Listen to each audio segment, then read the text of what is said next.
Hey, what's up guys, Aravind from Aravind. Are you ready to dive into the mind-blowing world of quantum computing? First thing first, let's talk about the difference between normal computer and the quantum computer. Traditional computers use bits which are either 0 or 1. But quantum computers use qubits that also either 0 or 1 or both at the same time. This might sound crazy, but the ability of qubits to exist in multiple states at the same time is what makes the quantum computing so powerful. It allows the quantum computers to solve problems or perform a certain calculation that the traditional computers can't able to do. And when I say I can't handle it, it means we are talking about mind-blending complex calculations that will take a traditional computers a million years to solve it. But the quantum computers done it in several minutes. It's like having a supercomputer on steroids. Quantum computers isn't just about speed, it is also about security. Because of the qubit, quantum computers can able to encrypt data in the way that traditional computers can't. It is like having a wallet that impossible to crack ever.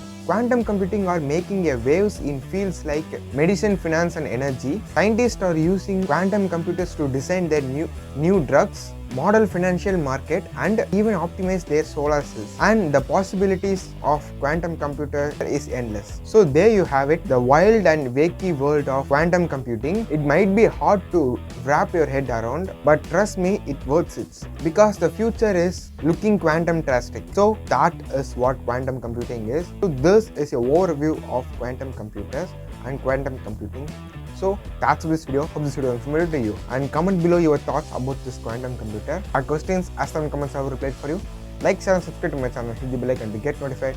Okay guys, I will catch you in another exciting video. Until then, signing off from Mr. Aravind.